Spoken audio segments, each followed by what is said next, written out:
Bien, vamos a cambiar de tema tras el crimen, ¿no? El asesinato de la sargento Olivares. Alcaldes, parlamentarios de Chile Vamos solicitaron apurar la tramitación de distintos proyectos en materia de seguridad en el Congreso. Además, hicieron un llamado al gobierno a enfrentar de manera urgente la delincuencia y el narcotráfico. A propósito de esto, queremos conversar con la alcaldesa de Providencia, Evelyn Matei. Alcaldesa, ¿qué tal? ¿Cómo está? Buenos días. ¿Se escucha? Ay, no la escuchamos, alcaldesa. Vamos a corregir ahí el audio, porque no la estamos escuchando. A ver si nos da unos minutitos. ¿No me están escuchando? Ahí sí, ahí la escuchamos, a ver. Alcaldesa, buen duen ¿Ahora sí? Ahí sí. Ahí sí, buenos días. Buen día, Gustavo. Alcaldesa, buen día, Carla, también. Buenos días. Buenos días. Bueno, muchas gracias por este diálogo. Alcaldesa, le quería preguntar, a su juicio, este escenario que existe hoy a propósito del asesinato, ¿no?, de la sargento Olivares, lo que está solicitando en estos momentos Chile Vamos, concentrarse en el aspecto legislativo para la aprobación de proyectos de ley en materia de seguridad. Sí, efectivamente creemos que todo Chile lo único que quiere es que se legisle en esa materia y que enfrentemos el crimen organizado, el narcotráfico, el terrorismo y la delincuencia común de la forma más eficiente posible. La legislación es absolutamente necesaria. Sin embargo, tampoco es suficiente. Se requieren muchísimos más recursos para Carabineros, para la PDI. Se requiere además una unidad de inteligencia financiera. Hay que seguir la ruta del dinero. En alguna parte están invirtiendo, están comprando negocios, están lavando dinero. Eso no se está revisando como corresponde. Así que en el fondo no solamente la legislación que está atrasada hace 4 años o 6 años, sino que en realidad hay que ir muchísimo más allá si queremos realmente parar esta ola delincuencial que tiene a los chilenos hartos, cansados, asustados, molestos y con toda razón además. Alcaldesa, desde la oposición han hablado mucho de la pérdida de respaldo de las policías e insisten en, por ejemplo, que se tramiten leyes como la ley Retamal, la ley Nain. ¿Qué atribuciones no tiene hoy Carabineros, por ejemplo, que sí podrían tener si es que estos proyectos se aprueban como pide la oposición? Por ejemplo, cuando son atacados, a los carabineros hoy día se les exige que se defiendan de manera proporcional. Es decir, si alguien viene con una piedra a pegarle, no le puede disparar. Porque de otra manera lo llevan ante la fiscalía, ¿no es cierto?, lo acusa de intento de homicidio, lo que sea. Lo que pasa, ¿no es cierto?, lo mismo sucedió, ¿recuerda usted con el malabarista del sable? Sí. Lo llevaron a la fiscalía porque el sable no tenía filo. El drama es que cuando a usted lo vienen a atacar, usted nunca sabe si le van a pegar un piedrazo en la cabeza y lo van a matar, o si en realidad le iban a romper el hombro nomás, ¿no? Entonces la verdad es que los carabineros tienen mucho temor de defenderse usando su armamento, porque saben que al menor error lo sacan de la fila y además lo llevan ante la fiscalía. Y eso por lo menos, ¿no es cierto?, eso es, hay que cambiar esa ley, que es una de las más importantes. Perdón, la alcaldesa. El otro tema, es también el hecho de que el que agrede a Carabineros hoy día queda demasiado, las penas son demasiado bajas. Y tienen beneficios alternativos y pueden tener otro tipo de salida, etc. Entonces no es solamente darle más facultades a Carabineros, sino que también es ser más duro con el que ataca a Carabineros o a la PDI o a Gendarmería. Le quería preguntar sobre el uso del arma de los Carabineros en este caso, si esto se legisla. Se habla de una legítima defensa privilegiada, donde en el fondo no se exija esa proporcionalidad que usted decía, pero la línea es bien delgadita y usted sabe que venimos también de un periodo bien traumático, que fue el estallido social, donde sí hubo violaciones a los derechos humanos, donde sí hubo pérdidas oculares. ¿Cómo se hace para que eso no se convierta en manga ancha? ¿Cómo se hace para que esa línea difusa no se traspase? Yo lo primero que haría es preguntarle a los chilenos, Carla, si tienen más confianza en el uso de las armas por parte de Carabineros o por parte de los narcotraficantes. Porque no me vengan a poner al mismo nivel el uso de armas por parte de Carabineros que por parte de los narcotraficantes. Si usted me dice ¿Puede que alguien dispare en algún minuto antes de tiempo y no era necesario? Sí, puede que suceda. La diferencia es que nuestros carabineros en realidad son una policía bastante privilegiada dentro de Latinoamérica. En ninguna otra parte usted se acerca a un policía cuando está con problemas. Generalmente le van a pedir una coima. Eso en Chile no sucede. Si hubo problemas de violaciones de derechos humanos fue porque efectivamente no tenían la forma de defenderse. Cuando se les venían encima, lo único que tenían eran bombas lacrimógenas, los zorrillos, el agua, que ligerito les dejaron todos los carros inutilizados, y esas famosas balines de goma que nunca habían tenido entrenamiento de cómo usarlo. Entonces no vengamos a poner al mismo nivel el uso de las armas por parte de carabineros con el tema de los narcotraficantes o con el tema de los balines de goma, porque cuando a usted se le viene una turba encima y además les tiran molotov a los carabineros, como sigue sucediendo, ayer le tiraron 80 molotov a los carabineros afuera de un liceo en Santiago. Entonces, perdónenme, pero yo creo que la inmensa mayoría de los chilenos va a querer efectivamente que los carabineros sí puedan disparar. Si hay algún error, si hay algún problema, como todo, se irá a la justicia. Pero uno tiene que darle el beneficio de la duda a los carabineros y no a los narcotraficantes. Bien, alcaldesa, el tercer detenido en este asesinato de la sargento Olivares recibió un indulto, de acuerdo a la información que se dio ayer en el gobierno de Piñera, el año 2020, con aprobación del Congreso en aquella oportunidad. Y comienza nuevamente esta discusión política de un bando o de otro. ¿Hay que terminar con la figura del indulto? ¿Qué cree usted? Son indultos demasiado distintos. ¿Ya? Uno es con nombre y apellido, por la sola voluntad del presidente. Ese efectivamente yo creo que hay que volver a revisarlo. Sin embargo, lo otro fue básicamente para evitar la muerte por sobrepoblación por el tema del virus, ¿no?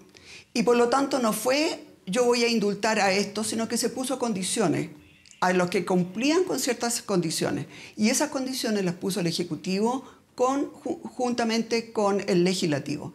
Por lo tanto, a mí me parece que cualquier persona que quisiera hacer un empate entre ese indulto que fue generalizado y fue básicamente para evitar muertes en las cárceles, dado que la tasa de contagio, ¿no es cierto?, podía ser muy peligrosa ahí por el hacinamiento, sería una desfachatez comparar ese indulto con lo que ha hecho el presidente Boric. Ya, y eso es lo que están haciendo entonces parlamentarios que a esta hora y desde ayer en redes sociales han dicho que incluso el expresidente se debería hacer cargo, que hasta aquí le llegó el discurso a la derecha, que no se puede escupir al cielo. Sí, es una desfachatez, efectivamente.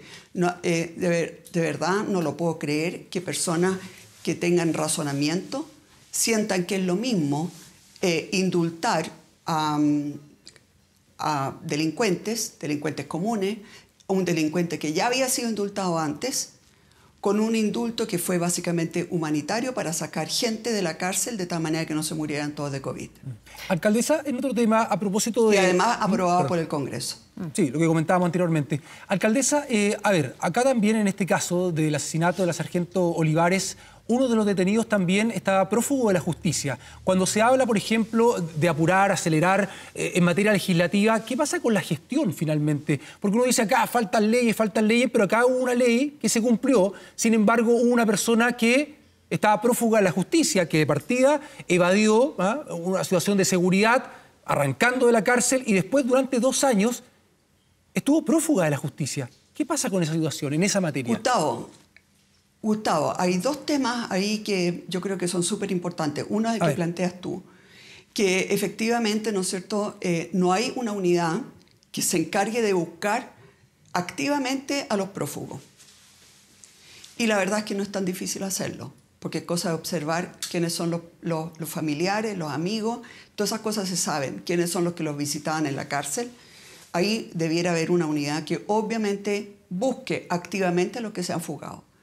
Pero también tenemos otro problema, Gustavo, y es que nosotros continuamente en Providencia detenemos, en realidad la palabra correcta es retener, pero la gente entiende detener, a delincuentes que están, por ejemplo, bajo arresto domiciliario completo.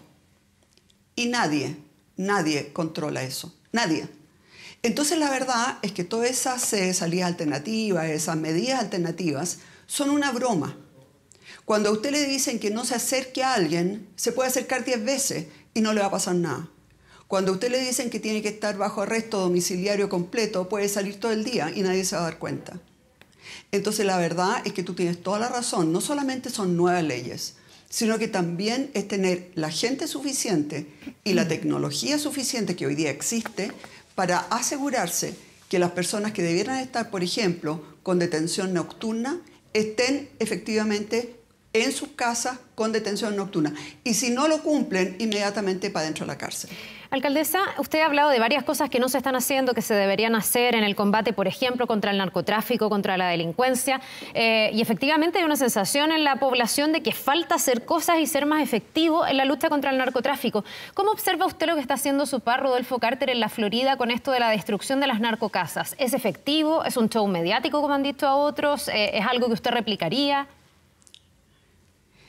A ver, lo que uno primero debe señalar es que hay tal rabia en la población por el tema de la delincuencia que en el fondo que alguien haga algo en contra de los narcos va a ser aplaudido siempre.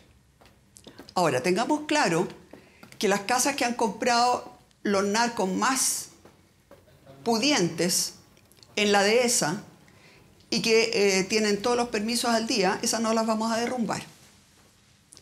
Y la otra cosa es que si son de verdad narcos, van a tener mucho dinero. Y por lo tanto, o van a regularizar sus casas o la van a reconstruir rápidamente. Y en cambio, si era alguien que tenía un hijo narco, pero la señora no era narco, efectivamente se le puede causar un daño enorme. En todo caso, yo creo que mostrar la voluntad, porque cada alcalde hace lo que puede. Hay alcaldes que hemos podido, nosotros por ejemplo en Providencia, hemos podido destinar más de 6.000 millones de pesos a la lucha contra la delincuencia. No todos los municipios pueden hacer eso. Y por lo tanto los municipios hacen lo que pueden, dado que existe una sensación muy amplia, que yo además comparto, de que no se está haciendo suficiente a nivel de gobierno, a nivel legislativo. Entonces no voy a ser yo quien vaya a criticar esa medida. Sin embargo, si usted me dice, ¿eso nos va a librar del narcotráfico? Obviamente que no. En ese sentido, obviamente que lo que hay que hacer es seguirle la ruta de la plata. Por ejemplo, ¿quién está mirando quiénes están comprando autos de alta gama? ¿Quién está mirando cuáles son las transacciones que se están haciendo hoy día en parcelas, en casas, en parcelas de agrado, etcétera? ¿Quién está siguiendo la ruta de la plata ahí? Entonces, hay muchas cosas que solamente la puede hacer el Ejecutivo y muchas cosas que además requieren ley. Entonces, mientras tanto, los alcaldes hacemos lo que podemos. Y quiero señalarle que nosotros, por ejemplo, hemos detectado bandas muy grandes de delincuentes. Y lo que uno siente es que también a la Fiscalía le faltan fiscales, le faltan abogados, le faltan medios, que las policías son demasiado pocos, que les falta tiempo para poder investigar toda esta materia. Y por lo tanto, cuando uno ve que nosotros estamos dedicando 6.000 millones de pesos solamente para la seguridad ciudadana de Providencia, entonces la verdad es que uno ve que el aumento de presupuesto que hubo para carabineros a nivel de todo Chile, de verdad es absolutamente insuficiente. Creo que eran, no recuerdo, pero eran algo así como 70.000 millones de pesos. Claro. Eso para todo Chile es la nada misma. Perfecto. Alcaldesa Evelyn Matei, le queremos agradecer por este contacto. Quiero decir una sola cosa. La escucho. Una cosa. Si alguien, incluido el presidente, quiere sentir de verdad lo que siente un carabinero y lo que es su vida, yo les diría, acompañen y vayan junto con Carabineros la noche del miércoles de mañana durante el Día del Joven Combatiente y vayan a alguna población que sea de esas bravas. Ahí realmente van a saber lo que viven los carabineros y las carabineras en su vida cotidiana, cuán amenazados están. Ahora, obviamente que yo eso no recomiendo que lo haga el presidente, porque hay que cuidar su vida. es el presidente de la República. Sería terrible que cayera bajo una bala. Pero acompañarlos en actividades así, la verdad es que no siento que haga ninguna diferencia. Bien, alcaldesa, le queremos agradecer por esta entrevista. Que tenga un buen día. Muchas gracias. Muchas gracias.